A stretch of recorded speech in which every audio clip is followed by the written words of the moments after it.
Les outils informatiques ont le potentiel de nous simplifier la tâche. Je dis le potentiel car vous avez peut-être remarqué que ce n'est pas toujours le cas. Alors comme un bateau a le potentiel de nous permettre de nous déplacer, il sera difficile d'aller de l'avant sans avoir levé l'ancre. La maîtrise du logiciel de gouvernance Open My Organization soutiendra la fluidité de vos réunions, de vos décisions et plus largement de votre gouvernance partagée. Alors pour fonctionner collectivement en équivalence, vous avez choisi une gouvernance partagée compatible avec les règles de l'holacratie. Pour soutenir la transparence de votre organisation, vous avez choisi d'utiliser le logiciel de soutien à la gouvernance Open My Organization. Donc, ce que je vous propose, c'est de le prendre en main, de voir comment se connecter à votre compte, à votre organisation, comment s'identifier, comment accéder aux différents espaces, page d'accueil, cercle d'ancrage, sous-cercle, page de rôle, votre espace personnel et votre profil. Alors, vous êtes prêts? C'est parti. Alors d'abord, pour se connecter à Open My Organization, vous pouvez vous connecter depuis l'adresse internet openmyorganization.com. Il existe une version développement, c'est la même adresse avec dev juste avant, dev.openmyorganization.com. La différence entre les deux, entre les deux pages, la version dev, elle contient des fonctionnalités qui sont en cours de développement. Alors parfois des fonctionnalités plus avancées, mais parfois aussi un petit peu moins de stabilité. Actuellement, avec l'instant Z, nous utilisons quasiment continuellement la version dev sans rencontrer de grandes difficultés. Donc vous pouvez tout à fait l'utiliser. Et puis si à un moment vous voyez qu'il y a quelque chose qui a des fonctionnalités un petit peu étranges, vous pouvez vous connecter avec l'adresse openmyorganization.com. Donc ça vous mène normalement à cette page Open My Organization et là vous pouvez vous connecter à votre compte. Donc veuillez vous connecter pour accéder au site. Donc là moi j'ai des logins qui sont enregistrés. J'ai un petit logiciel qui permet de se souvenir de ça. Donc je vous invite vraiment à bien noter évidemment votre nom utilisateur et votre mot de passe pour pouvoir vous connecter facilement. Vous pouvez aussi cocher la petite case ici, se souvenir de moi. Voilà. Une fois que vous avez rentré vos informations, vous pouvez cliquer sur se connecter. Si à un moment vous aviez oublié votre mot de passe, vous pouvez tout à fait cliquer sur mot de passe oublié, rentrer l'adresse email avec laquelle le compte a été créé. Et puis, le logiciel va vous envoyer un email pour resetter votre mot de passe, histoire que vous puissiez à nouveau vous connecter. Voilà, donc je me connecte.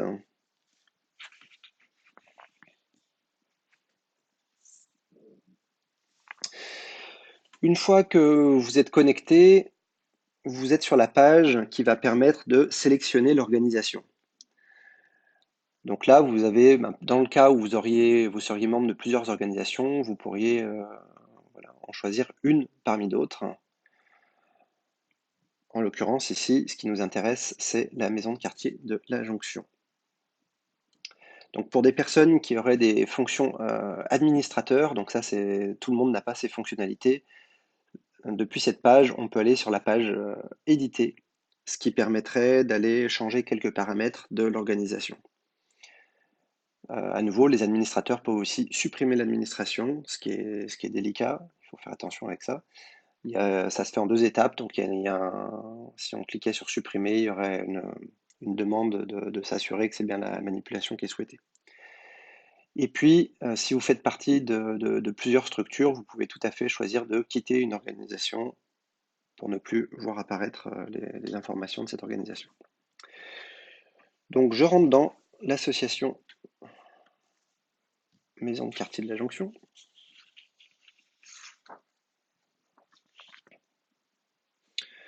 Donc là en haut, il y a assez souvent une petite fenêtre qui s'ouvre, qu'on peut fermer comme ça. Soutenez OMO, c'est pour information, donc le logiciel est un logiciel en usage gratuit. Après, des dons sont bienvenus, donc il y a parfois des personnes qui font des dons pour le développement que fait David, donc un des collègues de l'Instant Z. Donc ici, on est sur la page que je vais appeler la page d'accueil. Donc sur cette page d'accueil, je vais commencer par le haut, il y a la barre de titre. Parfois, quand il y a des mises à jour, il y a des notifications qui peuvent apparaître sur le titre directement. Vous avez cette fenêtre, comme je vous ai dit, soutenir OMO, un moteur de recherche qui permet de rechercher des informations au sein de l'organisation. Donc ça peut être, imaginons que vous tapiez le nom vous cherchez des informations, je ne sais pas, sur les budgets par exemple. Si vous tapez budget, ben peut-être que vous allez trouver un rôle qui s'appelle budget, peut-être un cercle qui s'appelle budget, et peut-être des politiques, des règles hein, qui sont en lien avec des notions budgétaires. Donc voilà, ça permet d'aller chercher dans toute votre organisation à partir de mots-clés, ce qui peut être très pratique. Il y a ici une petite fonction pour signaler des bugs, donc ça je ne vais pas rentrer dans les détails, c'est des fonctions déjà un petit peu avancées. Après, vous pouvez tout à fait explorer. Normalement, vous pouvez, si vous voulez signaler un bug, le système est assez explicite pour que vous puissiez le signaler à David. Juste ici, vous avez accès à votre profil. Donc, si vous avez chargé une image, vous pouvez voir votre image, quelques informations par rapport à que vous avez rentré dedans. Donc là, c'est la même chose. Qu'on clique depuis l'image ou depuis le nom, ça envoie au même endroit. Et ici, sur le petit menu, ça vous permet d'accéder à votre profil pour modifier les informations, à un espace personnel. Ça vous permet de vous déconnecter. Et puis, pour certaines personnes, à nouveau, qui ont les fonctions administrateurs, vous pouvez avoir accès à modifier l'org, modifier l'organisation, ce qui est l'équivalent de ce qu'on avait trouvé sur la page d'avant, où je vous ai dit qu'on pouvait éditer l'organisation ou modifier l'organisation, c'est la même page. C'est un endroit où on va pouvoir définir qui sont les administrateurs, quelle est la raison d'être de l'organisation avec sa vision et sa mission. Donc ça, c'était la première barre de titre. Sous cette barre de titre, il y a une sous-barre de titre, je vais l'appeler comme ça, avec ici une petite icône qui permet de retourner à la page de sélection d'organisation. Donc c'est la page où on était avant, où on a pu sélectionner l'association Maison de Quartier. C'est aussi possible de naviguer dans les cercles et dans l'espace personnel. Donc ici, je peux aller vers des cercles. Donc association MQJ, c'est le cercle d'ancrage. Et puis colloque, qui est le cercle sur lequel on travaille actuellement. Vous pouvez aussi aller directement sur l'espace personnel. Donc vous voyez, il y avait déjà, depuis ici, vous pouvez aller à l'espace personnel, et puis depuis ici aussi. Ça fait deux endroits pour aller au même endroit. Ensuite, la fenêtre, cette fenêtre de la page d'accueil, elle est constituée de deux zones, la zone à gauche et à droite. Donc cette zone d'information à gauche, vous allez trouver une description avec la raison d'être, la stratégie. Vous pouvez aller sur l'onglet Agenda. Donc là, vous allez voir toutes les réunions qui sont planifiées au sein de l'organisation, tout cercle confondu. Donc s'il y avait des réunions de l'association MQJ, on les verrait ici. On verrait aussi les réunions de colloque. Et voilà, dans tous les cercles et sous-cercles.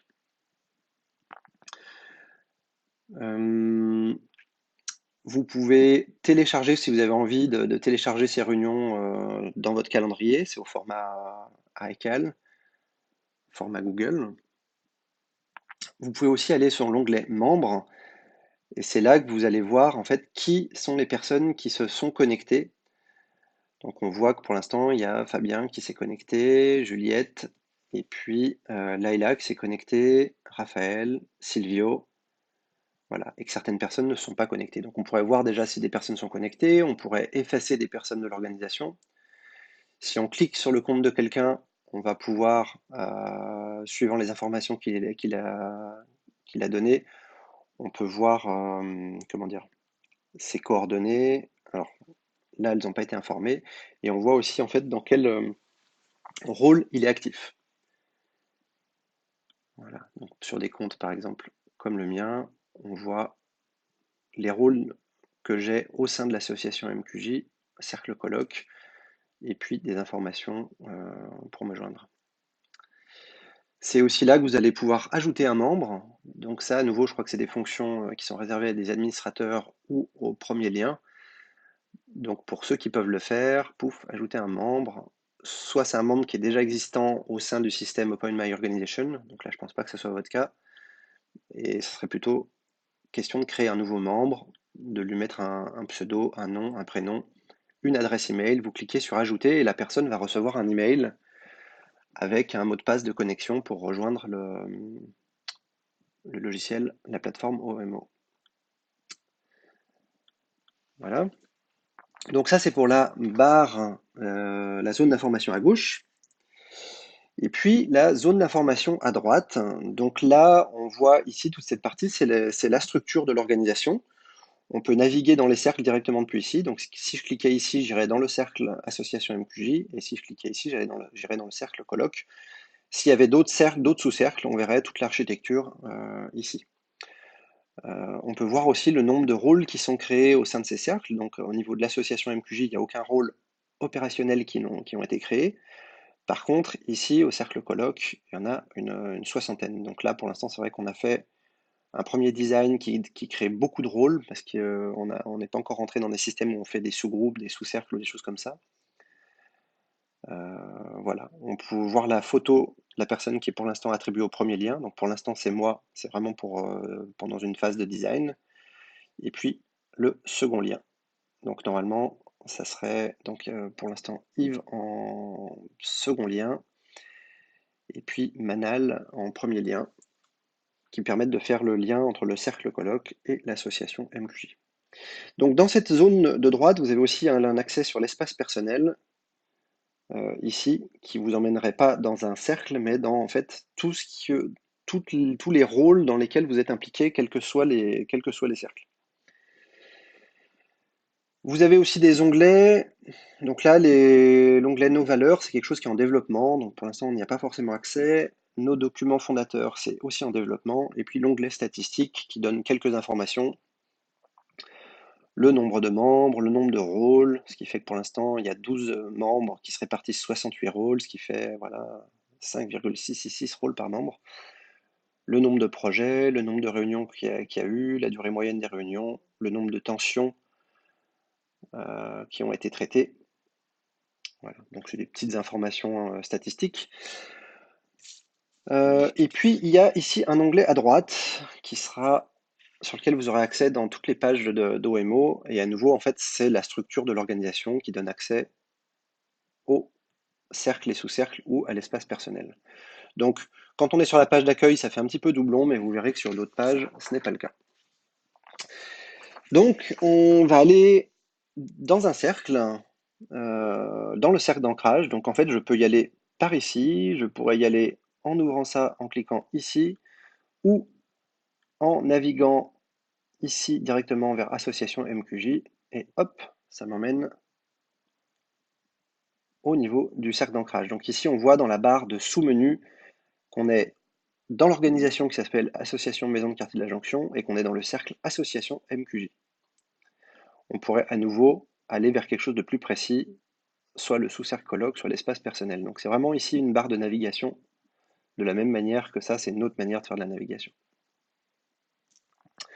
Donc la barre de titre, c'est pareil qu'avant. La sous-barre de titre, vous avez vu qu'on peut du coup naviguer vers plus spécifique ici ou revenir en arrière en cliquant ici en fait.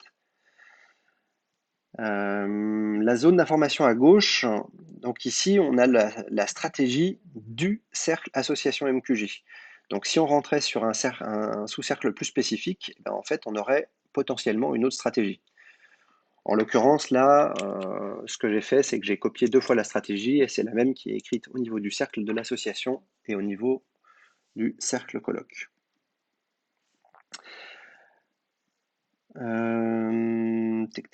Donc après, vous avez l'onglet agenda qui là montre en fait qu'il n'y a aucune réunion planifiée au sein du cercle association MQJ.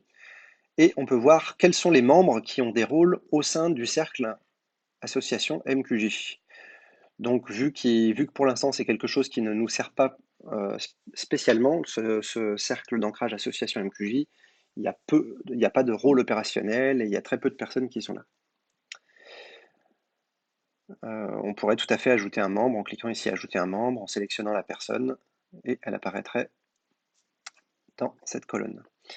Au niveau de la zone d'information à droite, Donc ici, il y a un onglet qui s'appelle Résumé. C'est ici que vous allez trouver l'historique de toutes les modifications de la structure, les procès-verbales des réunions, les réunions qui sont programmées. Ici, on pourrait en programmer une. Alors ça, à nouveau, c'est des personnes qui ont soit des rôles administrateurs, soit les secrétaires ou les premiers liens, qui peuvent ajouter une réunion, les autres ne peuvent pas le faire.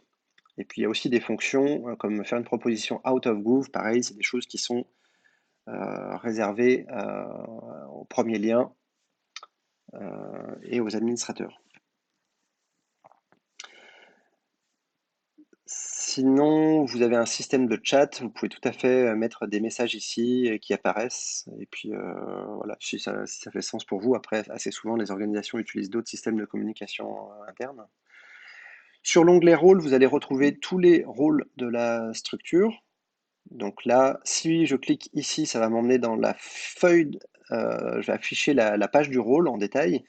Si je clique sur le petit triangle, ça m'affiche uniquement des informations rapides. Donc le premier lien, il a un domaine, c'est l'affectation des rôles dans le cercle, il a des redevabilités, et savoir qui c'est qui l'énergise. Donc voilà, comme je vous ai dit, pour dépanner, c'est moi. Le secrétaire, qui a aussi des domaines, des redevabilités, ainsi de suite. Et le facilitateur, la même chose, voilà. Et en fait, ici, on ne voit pas apparaître d'autres rôles. Normalement, si on en avait créé, il y aurait une liste ici. On voit le sous-cercle. S'il y en avait plusieurs, on les verrait tous là-dessous. Donc il y a un sous-cercle qui s'appelle colloque, dont la raison d'être, c'est de coordonner les activités de l'association, qui a une stratégie, qui a le domaine de la gestion de la maison de quartier et qui est redevable de respecter les lignes directrices du projet associatif et les axes stratégiques du comité. Si je clique ici, ça m'emmène au cercle colloque, de la même manière que si je clique sur un rôle, ça m'emmène dans la fiche spécifique de ce rôle. Si vous voulez imprimer la liste des rôles, vous pouvez télécharger un PDF ici, ou des cavaliers, donc c'est les petits encarts qu'on met sur les tables pour voir les rôles. Vous pourriez le faire depuis ici. Pour des personnes qui ont des fonctions avancées, alors là, normalement, c'est le premier lien qui peut faire ça pour attribuer les rôles. Ici, il y a une petite icône qui apparaît, et quand on clique dessus, ça permet d'aller choisir quelle est la personne en charge pour dynamiser ce rôle. Sur certains rôles, on peut mettre plusieurs personnes. Il suffit de dire ajouter un membre et puis de choisir qui, et ça permet d'avoir plusieurs personnes dans un rôle. Voilà, chose qui n'est pas possible dans le rôle de premier lien ni second lien, où il y a à chaque fois systématiquement qu'une seule personne. Il y a un onglet qui s'appelle politique. Donc là, comme je vous disais, les politiques, c'est des règles. Donc il y a des règles qui peuvent être au cercle d'ancrage. Donc c'est quelque chose qui vont être des règles que tout le monde va devoir respecter dans tous les cercles plus spécifiques. Donc là, on voit qu'il y a une politique qui est en lien avec le colloque. En fait, on a donné un domaine au colloque qui s'appelle gestion de la maison de quartier. Donc en fait, maintenant, ça sera au cercle colloque de définir comment, quelles règles il veut mettre en lien avec la gestion de la maison de quartier. Qu'est-ce qu'il veut définir là-dessus ou pas. Donc là, il y a peu de politique sur ce cercle-là. On verra que sur le sous-cercle, en fait, il y en a beaucoup plus. Et si on voulait imprimer les politiques, on pourrait le faire depuis ici. Donc là, je vais passer rapidement les checklists, indicateurs et projets, parce que dans ce cercle-là, en fait, il ne se passe rien. Donc, je vais aller dans le cercle colloque pour que vous puissiez voir quelque chose de plus concret. Hop, je vais cacher ça. Donc là, on est dans le sous-cercle colloque. On peut voir qu'à l'agenda, il y a une réunion qui est prévue, que là, il y a plus de membres, qu'il y a déjà une réunion qui a été passée. Donc on a des comptes rendus ici au format PDF. On peut réouvrir aussi les réunions qu'il y avait eu. Si on clique sur ce petit encart, ça nous emmène dans l'interface de réunion qu'il y avait eu à l'époque. Donc on voit tous les points qui avaient été saisis, toutes les prises de décision, et ainsi de suite. Donc il y a plusieurs manières d'afficher l'historique. Si je vais sur PDF, ça me le met à ce format-là. Et si je vais sur voir tout l'historique, quand la connexion veut bien, voilà, ici c'est quelque chose où vraiment on voit toutes les modifications qui ont été faites. Donc là, il y a eu beaucoup de création de rôles sur la partie pré-design.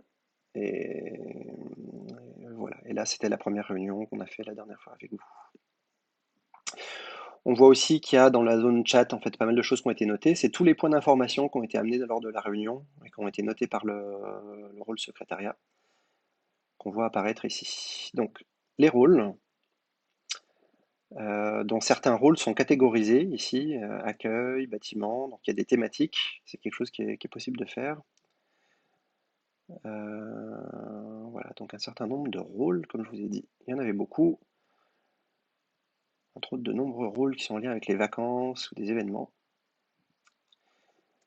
Et donc on peut voir qu'il y a des rôles qui sont énergisés par plusieurs personnes, des fois par une seule, et puis certains rôles qui sont marqués affectés par défaut au premier lien, c'est qu'en fait il n'y a personne pour l'instant qui s'en occupe, et ça c'est pas normal, ça devrait être affecté, donc c'est quelque chose dont je vous parlerai. Et que normalement c'est le premier lien qui attribue les personnes dans les rôles, donc on verra comment vous voulez gérer ça, si vous voulez garder ce principe de premier lien qui affecte, ou utiliser une autre approche.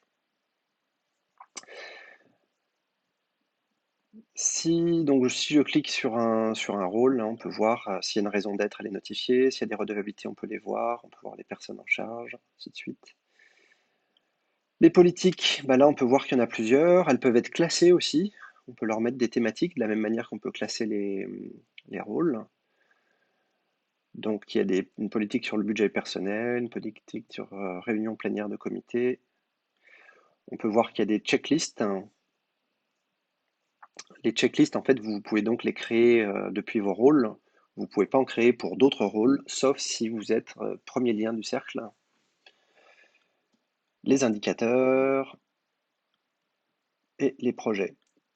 Pour les checklists, si c'est votre checklist, en fait, vous pouvez ici le supprimer ou l'éditer. Vous pouvez aussi notifier si c'est fait ou pas fait. Alors là, je peux pas cocher parce que c'est pas mes checklists. Les indicateurs, pareil, je peux aller les supprimer ou les modifier si j'ai envie. Et si je veux changer la valeur, rentrer une valeur pour un de ces indicateurs, je peux cliquer sur le petit graphique et puis rentrer une valeur ici, faire ajouter, voilà. Par défaut, la date sera la date du jour. Les projets, donc on voit les projets par rôle. Donc par défaut, si un rôle n'a pas de projet, en fait, son interface est pliée. Vous pouvez la déplier ici. Vous pouvez proposer un projet à d'autres rôles ou vous pouvez ajouter un projet si c'est un de vos rôles. Voilà. Vous pouvez aussi ajouter une action. Voilà. Pour l'instant, je ne suis pas rentré trop en matière sur les actions.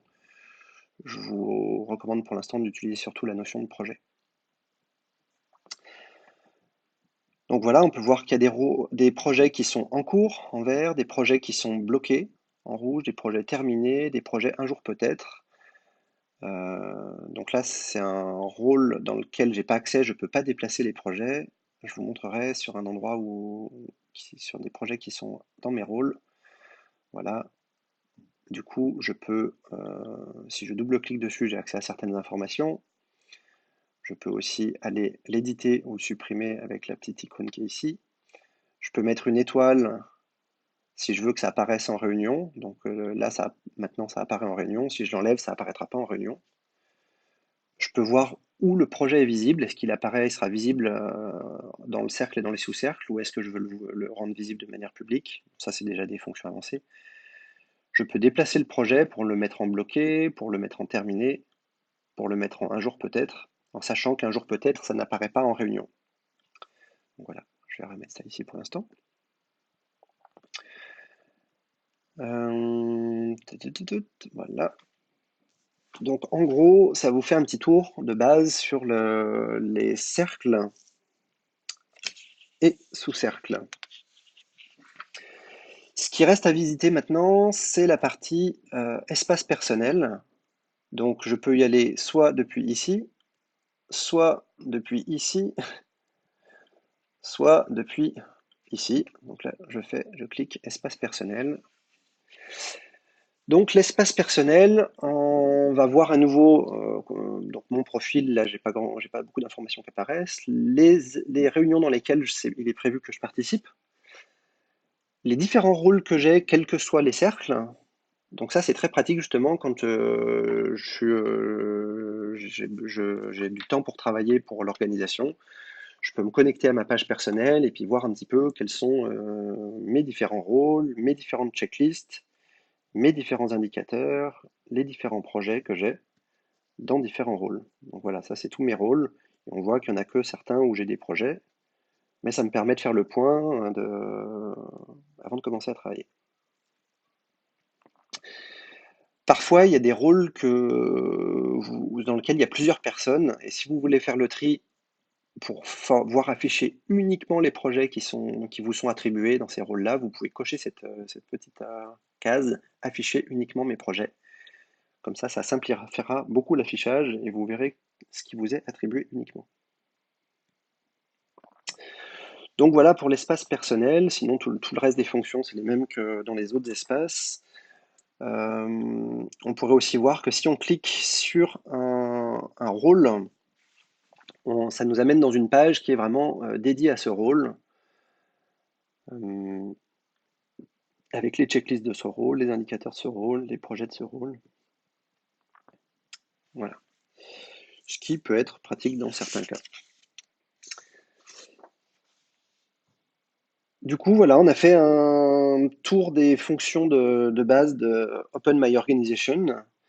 Je vous propose de vous entraîner un petit peu à naviguer dans ces différents endroits, de tester, de vous créer une checklist, de créer un indicateur, de vous créer un projet, de le déplacer et puis voilà, de tester un petit peu comment ça peut fonctionner. Ça serait important que chaque membre de votre organisation maîtrise suffisamment ce logiciel pour l'utiliser. S'il n'y a que quelques personnes qui l'utilisent, ça ne va pas vraiment marcher, donc il s'agirait de trouver une autre solution.